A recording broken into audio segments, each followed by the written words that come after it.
North ఇండియాలో ఒక ట్రక్‌ను కూడా దొంగిలించేశారు అని ఆల్‌మోస్ట్ 500+ సిలిండర్స్ ఉన్నాయి. అలాంటి ట్రక్‌ను మాయం చేశారు. అది నడుస్తుంది. మన దేశంలో ఏమని నడుస్తుంది? మన దేశంలో సిలిండర్ గాదు. రేపు దీనికన్నా ముందు పెట్రోల్ క్రైసిస్ వచ్చిన పెట్రోల్ ట్యాంకరే గాయబ్ చేసేసారు వీళ్ళు మొత్తం. ఎనీవే నేను చెప్పేదేంటంటే, మనం మిగతా దేశాల్లో చూస్తే మన సంగతి we are better prepared actually. మనకు తెలిసిపోయింది ఈ క్రైసిస్ రాబోతుందనేది. ఎందుకంటే మనం వెనెజువేలాతోని కాంట్రాక్ట్ పెట్టుకున్నప్పుడు, మనం అప్పుడే డిసైడ్ చేసుకున్నాం రష్యా దగ్గర నుంచి కొనకపోతే కూడా వెనెజువేలా నుంచి మనకు సప్లై ఉంటుంది. ప్రధానమంత్రి గయానాకి వెళ్ళినప్పుడు చాలామంది అడిగారు, ఎందుకు వెళ్ళారు గయానా? గయానాలో ఏముందని? Guyana is the big supplier of fuel. అంత క్రూడ్ ఆయిల్ చిన్న కంట్రీకి పీఎం క్రూడ్ వెళ్ళాల్సిన ఆయిల్ అవసరం అవసరం ఉందా అని అడిగారు. క్రూడ్ ఆయిల్ సప్లై ఉంది అక్కడ కూడా. చాలా మటుకు క్రూడ్ ఆయిల్ సప్లై నడుస్తుంది ఇంకా అక్కడి నుంచి కూడా. So we're getting it from different sources. ఏంటంటే సింగులర్ సోర్స్ సౌదీ అరేబియా కాకుండా మల్టిపుల్ సోర్సెస్ని తెప్పించుకుంటున్నాం. మనకు అందరు తెలిసిందే కవిత గారు, వరల్డ్లో #1 gas producer, gas that is LNG and liquefied natural గ్యాస్లో చాలా మటుకు కమ్స్ ఫ్రమ్ ఖతార్ 40%. దాని తర్వాత సెకండ్ ఇస్ ఇరాన్. కానీ ఇరాన్ నుంచి ప్రొడక్షన్ జీరో. అక్కడే పెద్ద ప్రాబ్లం వస్తుంది. ఒకసారి ఇరాన్ని మీరు అలౌ చేస్తే, ఇరాన్ సప్లై మీరు మార్కెట్కి వస్తే ఈ ప్రాబ్లం ఉండదు. మనం అర్థం చేసుకోవాలి దిస్ ఫస్ట్ ఆఫ్ ఆల్. దీనిలో అన్నిటికంటే బెస్ట్ ఎగ్జాంపుల్ మీకు ఇండియన్ రైల్వేస్ దగ్గర. ఇండియన్ రైల్వేస్ ఒక 10-15 సంవత్సరాల ముందు నుంచి ఒక కాన్షియస్ డిసిషన్ తీసుకున్నారు. డీజిల్ ఇంజిన్స్ని మొత్తం మేము తీసేస్తాం completely, we will migrate to electric అని. ఇవాళ ఎక్సెప్ట్ ఫర్ యార్డ్లో మార్షలింగ్ కోసం మీరు చేస్తే మిగతా అన్ని 100% almost we are in electric today. Diesel చాలా పెద్ద సేవింగ్, ఎందుకంటే Indian railways one of the biggest consumers ఉండే డీజిల్ది. ఇప్పుడు అక్కడ తగ్గిపోయింది. సో మనం కూడా ఇప్పుడు చూడండి ఎలక్ట్రిక్ వెహికల్స్ గురించి మాట్లాడుతున్నాం. చాలా మటుకు ఎలక్ట్రిక్ వెహికల్స్ వస్తే ఏమవుతుంది, మళ్ళీ ఫ్యూయల్ క్రైసిస్ ఉండదు. మనకి ఎలక్ట్రిసిటీకి ఎక్కడ కిల్లట్లేదు. మనకి సోలార్ అనేది ఎక్సెస్ ఉంది మన దగ్గర. Sunlight is always there for 8 to 9 months in year. Europe కాదు, యూఎస్ కాదు మనం. అట్లాంటి పరిస్థితుల్లో ఐ థింక్ మన ప్రజలు కూడా ప్యానిక్ కాకుండా, and especially the hotel sector, మేము హాస్పిటాలిటీ సెక్టర్ అంటాం దాన్ని, రెస్టారెంట్ సెక్టర్లో ప్యానిక్ కాకూడదు. You can switch over to steam cooking if you want to. కానీ దానికి టైం పడుతుంది. తిరుమలలో చూడండి, they use steam cooking to a large extent అక్కడ కూడా. అది చేస్తే చాలా మటుకు ఎఫిషియన్సీస్ వస్తుంది. కానీ ఆ పాత రోజులు గ్యాస్ రెగ్యులర్గా వస్తుందంటే ఇంకొక 2-3-4 వారాల దాకా ఈ క్రైసిస్ ఉండబోతుంది డెఫినెట్గా. ప్రిపేర్డ్‌గా ఉంది అనుకున్నప్పుడు ప్లానింగ్ అనేది ప్రాపర్‌గా లేదా? ఎందుకని ఒక పానిక్ క్రియేట్ అవుతోంది. భయపడుతున్నారు. ఫస్ట్ ఏమో ₹60 సడెన్‌గా పెంచేశారనుకున్నారు. ఆ తర్వాత ఇప్పుడు క్రైసిస్ తగ్గించేశారు అన్న తర్వాత ప్రతి ఒక్కరు కూడా అలర్ట్ అవుతున్నారు. లేకపోతే మేము అన్నీ కంట్రోల్ చేసుకోవాలి కండిషన్స్‌తోనే ఫుడ్ అనేది కూడా తయారు చేస్తున్నప్పుడు. నిన్న ఒక ఎల్పిజి సిలిండర్ డిస్ట్రిబ్యూట్ చేస్తున్నాయని ఇంకో స్టూడియో దగ్గర చూస్తాను. దుర్గం చెరువు దగ్గర ఒక స్టూడియో దగ్గర కార్ పార్క్ చేస్తుంటే కనిపించాడు. మన న్యాచురల్ టెండెన్సీ కదా. వెళ్ళి అడిగాను, బాబు నువ్వు బండి నడిపించుకుంటూ పోతావు, నీ సిలిండర్ ఇవ్వడానికి కొట్టేస్తాడా అని అడిగాను. లేదు సార్, ఆ ప్రాబ్లం లేదు. ఏమైనా ప్యానిక్ ఉందా అడుగుతున్నారా అంటే, లేదు సార్, హోటల్ వాళ్ళే ప్రాబ్లం క్రియేట్ చేస్తున్నారు, డొమెస్టిక్లో నాకు టెన్షన్ లేదు సార్ అన్న. అక్కడే మనకు తెలిసిపోతుంది. ఈ టెండెన్సీ మీరు సౌత్ ఇండియాలో చూడట్లేదు. ఇది కొన్ని స్టేట్స్ నార్త్ ఇండియాలో మొదలైంది. ఇది అంటే లైన్ కట్టడం. కాకపోతే ఫస్ట్ టైం మాత్రం బెంగుళూరులో ఉన్నటువంటి హాస్టల్సే ఒక నోట్ పెట్టారు అనే మాట. Yes, correct. బెంగళూరు కదా నేను చెప్పింది. I'm talking about domestic cylinders. Domestic cylinder line cutting చూసింది మనం నార్త్ ఇండియాని చూసుకుంటూ వస్తున్నాం చాలా మటుకు. దీని టెండెన్సీ నేను చెప్పాను చూడండి, 18 రోజులు 13-18 రోజుల లోపల నెక్స్ట్ సిలిండర్ కోసం వస్తున్నారు. ఇప్పుడు దాకా మనకున్న రూల్ మనం చాలామంది మర్చిపోయాం. It is 20 days. అంటే మీరు ఆర్డర్ చేసిన ఒక సిలిండర్ తర్వాత నెక్స్ట్ సిలిండర్కి 20 days. దాన్ని ఇప్పుడు 5 రోజులు పెంచారు, 25 చేశారు ఇప్పుడు, which I think is sensible. కొన్ని రోజుల తర్వాత మళ్ళీ ఇది 20కి తగ్గొస్తుంది. కానీ ఒక లిమిటేషన్ ఉండాలి ఎక్కడైనా కానీ. ఇప్పుడు ప్రాబ్లం ఎక్కడ వస్తుందంటే, పాత సిస్టమ్ జాయింట్ ఫ్యామిలీ సిస్టమ్ అన్నప్పుడు కన్జంప్షన్ ఎక్కువ ఉండే. ఇప్పుడు ఫ్యామిలీస్ న్యూక్లియర్ ఫ్యామిలీస్ అయిపోయారు. Husband, wife, 1 child or 2 children అంతే. దాంట్లో నడుస్తుంది. సో వాళ్ళకి కావాల్సింది డెఫినెట్గా గవర్నమెంట్ ప్రయారిటైజ్ చేస్తున్నారు. Domestic is #1. అది there is no getting away from that. కానీ మన వైపు నుంచి కూడా యాజ్ అ సిటిజన్ మనకి రెస్పాన్సిబిలిటీ ఏంటంటే, ప్యానిక్ క్రియేట్ చేయకుండా పెట్రోల్ బంక్లో మనం ఎట్లా బిహేవ్ చేస్తున్నామో అదే బిహేవియర్ మన ఎల్పిజిలో తీసుకొస్తే బాగుంటుంది. అది నా రిక్వెస్ట్ అన్న. సో ట్రంప్ ఏమో యుద్ధం ముగిసిపోయిందని చెప్తున్నారు. ఖతార్ ఏమో విల్ స్టార్ట్ ప్రొడ్యూసింగ్ అని వీళ్ళు చెప్తున్నప్పటికీ, స్ట్రైట్ ఆఫ్ హార్మూజ్ దగ్గర నిన్న ఆల్మోస్ట్ ఒక 15-16 షిప్స్ని వాళ్ళు తగలబెట్టారు అనేది. అంటే వాళ్ళు ఇంకా ఇప్పటికీ యాక్సెప్ట్ చేయట్లేదు అక్కడ నుంచి నౌకలు వెళ్ళడానికి అనే ఒక మాట. తగలబెట్టలేదు, ఒక్క షిప్ కూడా తగలబెట్టలేదు నిన్న. Nothing happened because international maritime ఒక అలర్ట్ ఉంటుంది. నేను పొద్దున్న లేవగానే ఫస్ట్ అది చెక్ చేస్తాను. Hmm. నిన్న ట్రంప్ వాళ్ళ ఎనర్జీ సెక్రటరీ ఒక ట్వీట్ చేశారు. మేము యుఎస్ నేవల్ షిప్ ఒక కార్గో షిప్ని ఎస్కాట్ చేసి తీసుకెళ్ళాను అని చెప్పి ఒక ట్వీట్ చేశారు. వితిన్ 15 నిమిషాలు ఆ ట్వీట్ డిలీట్ చేశారు. దానికి కారణాలు ఉన్నాయి. They have taken that ship. అది తెలిసిపోయింది చాలా క్లియర్. కానీ యుఎస్ నేవీ షిప్ ఎక్కడ కనిపించట్లేదు మ్యారటైమ్ రూట్లో ఆ షిప్స్లో. ఎందుకంటే మన ఫ్లైట్ రాడార్ లాగా ఇక్కడ కూడా మీకు షిప్స్ కనిపిస్తుంది ఎక్కడి నుంచి. సో స్ట్రైట్ ఆఫ్ హార్మూజ్లో ఇప్పుడున్న పరిస్థితిలో ఎస్టర్డే ట్రంప్ ఇచ్చిన వార్నింగ్ తర్వాత 16 మైన్ లేయింగ్ షిప్స్ని ఇరాన్ది ధ్వంసం చేశారు. మీరు చెప్పింది అది. 16 ధ్వంసం చేసింది ఇరానియన్ మైన్ లేయింగ్ షిప్స్ అనమాట. చిన్నది ఉంటుంది అది. అది మైన్స్ లే చేస్తారు. అది దాన్ని నిన్న ధ్వంసం చేశారు. ట్రంప్ వార్నింగ్ కూడా ఇచ్చారు నిన్న. ఇంకొక మైన్ కూడా నాకు కనిపిస్తే అంత సంగతి. Anyway we are going to use minesweepers. వాళ్ళ దగ్గర మైన్ స్వీపర్స్ ఉన్నాయి, షిప్స్ ఉంటుంది, that can detect and take out the mines అనమాట. అది చేస్తున్నాం మేము అని చెప్తున్నాం.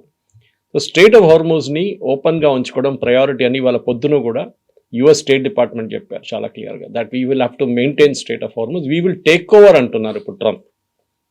దాంట్లో పెద్ద ఒక స్టేట్మెంట్ ఉంది. ఎందుకంటే దాంట్లో ఖర్గ్ ఐలాండ్ చెప్పి ఒక ఐలాండ్ ఉంది, మీకు గుర్తుంటుంది. It belongs to Iran.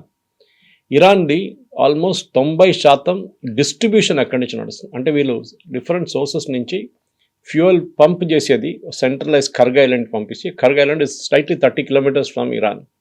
ఆ ఐలాండ్ నుంచే వీళ్ళు షిప్స్ అక్కడ అనమాట. ఇప్పుడు యూఎస్ ఏమంటున్నారు, మేము ఆ ఖర్గ్ ఐలాండ్ని కూడా మేము క్యాప్చర్ చేసుకుంటాం. So that you will not be able to even pump oil into this destination. మీరు పంప్ చేస్తే మేము తీసుకెళ్ళిపోతాం అక్కడి నుంచి. ఇరాన్కి ఇప్పుడు ఆల్మోస్ట్ వెనెజువేలా సిచ్యువేషన్ వచ్చేస్తుంది.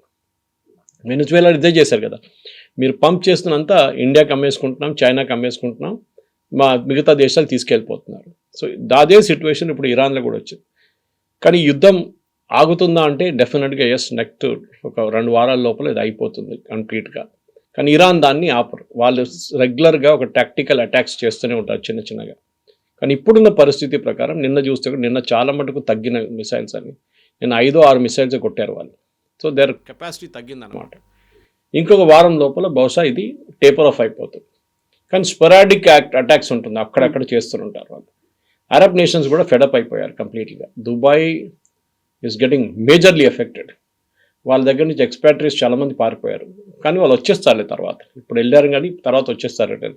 ఎవరైనా ప్యానిక్ ఉన్న సిచ్యువేషన్లో రిటర్న్ వచ్చేస్తారు. ఇన్ఫ్యాక్ట్ మీరు చెప్పినట్లు నిన్నటి దాంట్లో మా కూతురు గురించి ఎవరో కామెంట్ అడిగారు, మాకు మీ కూతురు బాగున్నారా, సేఫ్గా ఉన్నారా. She was going to Cairo, Hyderabad, Bahrain Cairo అండి. Yes, she has come back. Cairo అంతా ఫినిష్ చేసి ఈజిప్ట్ అంతా విజిట్ కంప్లీట్ చేసి వారం తర్వాత నిన్న ముంబైలో డైరెక్ట్ ఫ్లైట్లో ల్యాండ్ అయ్యారు ఈజిప్ట్ ఎయిర్లో without touching. So I was watching the flight path.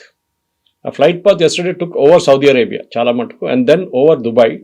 దాని తర్వాత ఇరాన్ అవాయిడ్ చేసి ఇండియా వైపు వెళ్ళిపోయింది. So that means Saudi Arabian air space is open, Dubai air space is open, అంటే UAE air space is open. ఇది రెండు చాలా crucial. ఎందుకంటే ఇప్పుడు ప్రాబ్లం ఎక్కడ వస్తుందంటే ఈవెన్ సౌదీ అరేబియాకి, ఈవెన్ యూఏఈకి వాళ్ళకి డైలీ కావాల్సిన వెజిటబుల్స్ కానీ మీట్ కానీ చాలా మటుకు ఇటువైపు నుంచి వస్తుంది, ఇండియా వైపు నుంచి వస్తుంది. ఇండియా, ఇండోనేషియా, మలేషియా వైపు నుంచి. అది ఆగిపోయింది చాలా మటుకు. ఇప్పుడు వాళ్ళు గ్లోబల్ ఫ్రైటర్స్ యూజ్ చేస్తున్నారు, పెద్ద పెద్ద కార్గో ఎయిర్క్రాఫ్ట్ యూజ్ చేసి దీన్ని మూవ్ చేస్తున్నారు. మొన్న లులు గ్రూప్ వాళ్ళు అనౌన్స్ చేశారు, వాళ్ళు కంప్లీట్ ఒక చార్టర్డ్ ఫ్లైట్ వాళ్ళ వెజిటబుల్స్కి మిగతా వీటి కోసం యూఏఈలో వాళ్ళు ఉన్న వాళ్ళ సూపర్ మార్కెట్స్ కోసం తీసుకెళ్లారని చెప్పి ఇండియా నుంచి. So that is good news actually. ఎందుకంటే షిప్స్ మూవ్ కాకపోతే you should move it through aircraft. రేపు అది మిలిటరీ ఎయిర్క్రాఫ్ట్ కూడా ఉండొచ్చు బహుశా. బట్ ఎనీవే టోటల్ ఓవరాల్ చూస్తే కవిత గారు ఒకటే రిక్వెస్ట్, మళ్ళీ అది రిపీట్ చేస్తున్నాను. ఈవెన్ నిన్న మినిస్ట్రీ వాళ్ళు కూడా స్టేట్మెంట్ ఇచ్చారు, డోంట్ ప్యానిక్. హాస్టల్ వాళ్ళు చేస్తారు. నేను ఇప్పుడే మా తెలిసిన ఫ్రెండ్ దగ్గర మెసేజ్ పెట్టాను, వాళ్ళు 6 హాస్టల్స్ నడిపిస్తారు ఒక యూనివర్సిటీ కోసం ఇక్కడ. వాళ్ళ దగ్గర అడిగాను, మీకు ఏదైనా ప్రాబ్లం ఉందా అని అడిగారు ఇక్కడ డిబేట్కి వచ్చే ముందు. She said absolutely everything is normal, we are managing. Okay, panic కాకుండా మేనేజ్ చేస్తున్నాం అంతే. ఎఫిషియన్సీస్ తీసుకొస్తున్నాం. ఎక్కడెక్కడ మేము మన ఇండక్షన్ కుక్టాప్ ఉందో అది యూజ్ చేస్తున్నాం మేము, సూప్స్ హీట్ చేయడానికి, దానికి దీనికి. We're not totally dependent on LPG, alternate చూసుకుంటున్నాం, which is a good move. ఇప్పుడు ఇవాళ కాకపోతే రేపు మీరు కొచ్చిన్ ఎయిర్పోర్ట్ తీసుకోండి. కొచ్చిన్ ఎయిర్పోర్ట్ కంప్లీట్గా నడుస్తున్నది ఈజ్ ఆన్ సోలార్, ఇంక్లూడింగ్ వాళ్ళ కిచెన్ సైడ్ కూడా. అంటే వాళ్ళకు కూడా ఎంప్లాయీస్ ఉన్నారు, అది కూడా కెఫ్టీరియా ఉంది, అది కాకుండా రెగ్యులర్ కిచెన్స్ ఉంది వాళ్ళకి. అక్కడున్న షాప్స్కి వాళ్ళకి సపరేట్ ఉంది, వీరందరూ ఎలక్ట్రిసిటీ వాడతారు, and that is through solar. I think ఈ క్రైసిస్ దీనికన్నా ముందు కూడా మీకు గుర్తుంటుంది, మిడిల్ ఈస్ట్ క్రైసిస్ ఒక 20 సంవత్సరాల ముందు, 20 సంవత్సరాలు నాకు గుర్తుంది, సద్దాం హుస్సేన్ టైంలో కువైత్ ఆక్రమించిన టైంలో ఒక పానిక్ సిచ్యువేషన్ వచ్చింది. అప్పుడు కూడా చాలామంది నేర్చుకున్నారు, ఆల్టర్నేటివ్స్ చూసుకున్నారు. మనం I think sooner or later మనం ఈ ఎల్పిజి దీని నుంచి బయటపడి we to look at new sources. చెప్పడానికి చాలా ఈజీగా ఉంటుంది, ఇక్కడ కూర్చొని రూమ్లో కూర్చొని చెప్పడానికి, కానీ we should look at options. Piped gas is a great option. అది మన దగ్గర ఒకటి, safety wise also it is better. మీకు తెలిసిందే, పైప్ గ్యాస్ లీక్ అయితే కూడా it will go to the higher level. LPG lower లెవెల్కి వెళ్తుంది, ఇట్స్ హెవీ. దానికోసం ఎల్పిజి బ్లాస్ట్ నడుస్తుంది. You never here a blast from a pipe connection, ఎక్కడ జరగదు అది. ఇట్లాంటి పరిస్థితుల్లో నేను చెప్తున్నాను, మన దగ్గర డీజిల్ కన్జంప్షన్ కూడా తగ్గించాలి మనం. ఢిల్లీ లాంటి ప్లేస్లో సిఎన్జికి వెళ్ళిపోయాం టోటల్. ఇప్పుడు సిఎన్జి 100% ఇస్తున్నారు ఢిల్లీలో supply, it is as usual అనమాట. హైదరాబాద్లో మీరు చూస్తున్నారు ఎలక్ట్రిక్ బస్సెస్ నడుస్తున్నాయి. ఇప్పుడు మన పాత జేఎన్యూఆర్ఎం కింద ఇప్పుడు కొత్త ప్రధానమంత్రి స్కీమ్ కింద వీఆర్ గెటింగ్ బస్సెస్. స్లోలీ మనం ఈ యొక్క ఏం చెప్తారు, హ్యూజ్ ఈ LPG, crude oil, petrol, diesel, kerosene, air turbine fuel ఇట్లాంటిది తగ్గించుకుంటూ వస్తే బాగుంటుంది. మన దగ్గర అంత కెపాసిటీ లేదు. ఇప్పుడు K6 నుంచి నిన్న రిలయన్స్ వాళ్ళు గోదావరి బేసిన్ నుంచి వాళ్ళ గ్యాస్ సప్లైని రీరూట్ చేసి జామ్నగర్కి తీసుకొస్తున్నారు to produce LPG, which is a good move. మనం కూడా మన దగ్గర లిమిటెడ్ కెపాసిటీ ఉంది, బాంబే హై ఉంది, గోదావరి, కృష్ణా గోదావరి బేసిన్. KG6 తర్వాత ఇప్పుడు ఉన్నది మిగతా సోర్స్ రాజస్థాన్లో కొంచెం ఉంది, దెన్ వీ హ్యావ్ దిబ్రూగర్ అటువైపు అస్సాంలో. కానీ మన కెపాసిటీ చాలా లిమిటెడ్. యాజ్ అ నేషన్ మనం ఈ ఏం చెప్తారు క్రూడ్ ఆయిల్ ఇంపోర్టింగ్ నేషన్ నుంచి ఒక 60 నుంచి 70% లెవెల్కి తీసుకొస్తే బాగుంటుంది. ఇప్పుడు 80% ఉంది. We should reduce that, and that's a good lesson. This is ఒక క్రైసిస్ మేనేజ్మెంట్లో చాలా మంచి లెసన్. గవర్నమెంట్ని తిట్టడం, మోదీ గారిని తిట్టడం చాలా ఈజీ. ఈ మీరు బంగ్లాదేశ్కి ఎందుకు ఇస్తున్నారు, వీళ్ళ పొద్దున చాలా మంది క్రిటిసైజ్ చేస్తున్నారు. ఇంత మన క్రైసిస్ ఉంది అనుకున్నప్పుడు మనకు డీజిల్ క్రైసిస్ లేదు, పెట్రోల్ క్రైసిస్ లేదు, సో వాళ్ళకి ఉంది పాపం. సో వాళ్ళు కూడా నేర్చుకున్నారు. ఇదే పెద్ద పెద్ద స్పీచ్ ఇచ్చిన పాకిస్తాన్తో మేము టైఅప్ చేసుకున్నాం, మేము అది చేసామని పాకిస్తాన్ రాలేదు వాళ్ళ హెల్ప్కి. Okay, now they are realize who can help అని. ఇప్పుడు శ్రీలంక కూడా ఇవ్వబోతున్నాం మనం. Sri Lanka also has a crisis, కానీ పాకిస్తాన్కి మనం ఇవ్వక్కర్లేదు, వాళ్ళు సౌదీ అరేబియా నుంచి చూసుకుంటారు వాళ్ళు ఏం కావాలండి. కానీ ఉన్నది overall picture, entire world is an a problem. US gas prices have gone up, అంటే వాళ్ళ పెట్రోల్ బంక్లో. యూకేలో 31 సెంట్ పెరిగింది అక్కడ కూడా. So there also they have a crisis. Putin ఏమో నిన్న నేను గ్యాస్ అసలు బంద్ చేసేస్తాను యూరోప్కి అని చెప్పేస్తున్నారు కంప్లీట్గా. We will not give anything to Europe అంటూ. ఎక్కడికి అమ్ముతారా gas? He has to naturally sell it to countries like India అన్నమాట. అదే జరగబోతుంది ఇప్పుడు. సో మనం కూడా మన రియలైన్మెంట్ చూసుకోవాలి. ఇప్పుడు వెనెజువేలా కానీ, ఈవెన్ మన రష్యా కానీ, మిగతా సోర్సెస్ నుంచి మన ఫ్యూయల్ మనం తెప్పించుకోవాలి. నెక్స్ట్ 6 months చాలా క్రూషియల్గా ఉండిపోతుంది. మన స్టోరేజ్ కెపాసిటీ 74 రోజులకి మన దగ్గర స్టోరేజ్ ఉంది. చైనా దగ్గర 200 రోజులకి స్టోరేజ్ ఉంది వాళ్ళ దగ్గర. కోర్స్ ఎందుకంటే వాళ్ళ రీజన్ చాలా వైడ్ స్ప్రెడ్గా ఉంటుంది, వాళ్ళ కోస్టల్ ఏరియాస్ చాలా దగ్గర. సో మనం కూడా మన కెపాసిటీ, ఇప్పుడున్న ఎమర్జెన్సీ కెపాసిటీ మన దగ్గర ఉంది చూడండి, 74 నుంచి అట్లీస్ట్ 100 రోజులకి తీసుకురావచ్చు. అంటే 3 నెలలకి మనకి ఫ్యూయల్ సప్లై ఉంటుంది. 0% వచ్చేస్తే కూడా వీలు. అండ్ స్టాక్ మార్కెట్ కూడా చూడండి, it has gone up yesterday. So ఇదన్నీ మంచి సంకేతాలే. చూద్దాం ఇంకా ముందుకెళ్తే ఏం జరుగుతుంది అనేది. మన దగ్గర పానిక్ ఉంది, కొన్ని చోట్ల క్రైసిస్ సిచ్యువేషన్ ఉంది. కొన్ని కంట్రీస్లో వర్క్ ఫ్రమ్ హోమ్ అనే ఆప్షన్ కూడా పెట్టారు, ట్రాన్స్పోర్ట్ని కొంచెం కంట్రోల్ చేయడానికి. అన్ని దేశాలు కొంచెం భయంతో ఉన్నాయి, నష్టాల్లో ఉన్నప్పటికీ కూడా one and only country who is getting that benefit అనేది రష్యా మాత్రమే ఉంది. సో రష్యాకి మాత్రమే లాభం జరుగుతోంది అనే ఒక మాట. సో ఎంత లాభం ఉంది రష్యాకి? రష్యాకి లాభం అని కాదు, రష్యన్ క్రూడ్ ఆయిల్ ఇప్పుడు కూడా డిస్కౌంట్లు అమ్ముతున్నారు వాళ్ళు. ఎందుకంటే ఇంటర్నేషనల్ పేమెంట్స్ లేదు వాళ్ళకి, స్విఫ్ట్ నుంచి డాలర్ పేమెంట్స్ రాదు వాళ్ళకి. So it is rouble payments or ఆ కరెన్సీ పేమెంట్స్ చూసుకుంటున్నారు వాళ్ళు. డాలర్ పేమెంట్స్ లేదు రష్యాకి. It's major issue for Russia. కానీ మొన్న ప్రెసిడెంట్ ట్రంప్ పుటిన్కి ఫోన్ చేయడం అనేది చాలా పెద్ద సంకేతం అది. నిన్న కూడా చూసాను చాలా మటుకు అమెరికన్ ఛానల్స్లో మాట్లాడుతుంది, is Putin back in flavour అని చెప్పేసి. ఫేవర్ అండ్ ఫ్లేవర్, ఎస్, పుటిన్కి ఇప్పుడు ఒక పైచే వచ్చేసింది. ఎందుకంటే ఒకటి ఫ్యూయల్, గ్యాస్ అండ్ పాలిటిక్స్ 3 ఆడుకుంటున్నాడు పుటిన్ ఇప్పుడు. యుక్రెయిన్ మనం మాట్లాడిన బహుశా చెప్పాను అనుకుంటాను ఇది, that Putin will now demand Ukraine war మీరు ఆపేసేయండి, ఎక్కడున్నాం అక్కడ ఉండిపోతాం, then only I will supply fuel and gas అని చెప్పేసి. ఎందుకంటే ఈ వెస్ట్ ఏషియాలో చాలా పెద్ద ఒక లెసన్ మనం నేర్చుకున్నాము కవిత గారు. అమెరికన్ బేసెస్ పెట్టుకున్నారు వాళ్ళు. ఎందుకు పెట్టుకున్నారు అమెరికన్ బేసెస్? ఖతార్ ఉండొచ్చు, యుఏఈ ఉండొచ్చు, బహ్రెయిన్ ఉండొచ్చు, ఒమాన్ ఉండొచ్చు, సౌదీ అరేబియా, వీళ్ళందరూ అమెరికన్ బేసెస్ పెట్టుకున్నారు, పెద్ద పెద్ద బేసెస్, ఎయిర్ ఫోర్స్ బేసెస్. బహ్రెయిన్లో ఏమో naval base, US 5th fleet. ఎందుకంటే వీళ్ళు వాళ్ళ ప్రొటెక్షన్ కోసం పెట్టుకున్నారు. ఏ రోజు వాళ్ళని అక్కడి నుంచి ఏదో ఒక ఆర్మీ కూ లేకుంటే ఇంకేమైనా కొంచెం రెబల్స్ వచ్చి వాళ్ళ కింగ్డమ్ని డీస్టెబిలైజ్ చేస్తారని భయపడి వీళ్ళు యుఎస్ని పెట్టుకున్నారు. కానీ ఇప్పుడు ఏం జరిగింది కవిత గారు? యుఎస్ వాళ్ళ సహాయంకి రాలేదు. వీళ్ళు ఇరాన్ మిసైల్ ఫైర్ చేస్తున్నప్పుడు యుఎస్ వీళ్ళని అడ్డుకుంటలేరు. యుఎస్ ఏమంటున్నారు, మేము మీ బేస్ నుంచి ఆపరేట్ చేస్తామనగానే మేము అలో చేయమని చెప్పారు. Why should we help you? ఇప్పుడు అరబ్ నేషన్స్ కూడా ఒక డైలమాలో వచ్చేసారు. యుఎస్ మీద మేము డిపెండ్ కాలేదు. యుఎస్ మనకి గివెన్ అ బిగ్ ఏం చెప్తారు, ఒక డిచ్చింగ్ అంటారు మనం. ఓకే, ద లాస్ట్ మినిట్ మనకి చేయించేశారు వాళ్ళు. మనం కాపాడుకోవాలంటే we have to take care of our cells. సడన్గా ఫిలిప్పీన్స్ ఇన్ని రోజులు బ్రహ్మోస్ డీల్ పక్కన పెట్టిన, రేపు చూద్దాం ఎల్లుండి చూద్దాం అని కానీ ఇమ్మీడియట్ సైన్అప్ చేసుకున్నారు. నేను అది చూసాను. ఎందుకు? సంకేతాలు అదే. They have a threat from China. వాళ్ళకి అర్థమైపోయింది ఇంటర్నేషనల్ లెవెల్లో మీరు అడ్వాన్స్ ప్లానింగ్ చేయకుండా, మీరు ఆన్ యువర్ ఓన్ ఉండకుండా మీరు ఏం చేయలేరు. మొన్న కువైత్ అనుకుంటాను, వాళ్ళు ఒక సౌత్ కొరియన్ ఇంటర్సెప్టర్ యూజ్ చేశారు. నేను ఇవాళ దాకా వినలేదు సౌత్ కొరియా కూడా ఇంటర్సెప్టర్ ఉందని. యుఎస్ ఇంటర్సెప్టర్స్ మనం పేట్రియట్ లాంటివి విన్నాం, మనం థాట్ సిస్టమ్స్. ఇక్కడ సౌత్ కొరియన్ అండ్ 100% ఎఫిషియన్సీలో 6 మిసైల్స్ ఆపారంట వాళ్ళు. సో రేపు సౌత్ కొరియా కూడా ఒక పెద్ద ఆర్మ్స్ ఎక్స్పోర్టర్ కావచ్చు. యుఎస్కి అదే పెద్ద భయం ఉంది, ఎందుకంటే వాళ్ళ వెపన్స్ చాలా ఎక్స్పెన్సివ్గా ఉంది. ఒక పేట్రియట్ మిసైల్ $1 million, ఒక థర్డ్ ఇంటర్సెప్షన్ $9.6 million. అక్కడేమో వాడు 20,000 25,000 ఉన్న డ్రోన్స్ పంపిస్తున్నారు. దాన్ని అడ్డుకోవడానికి $1 million పేట్రియట్ మిసైల్ యూజ్ చేస్తే is it not economies of స్కేల్లో పనికి రాదు.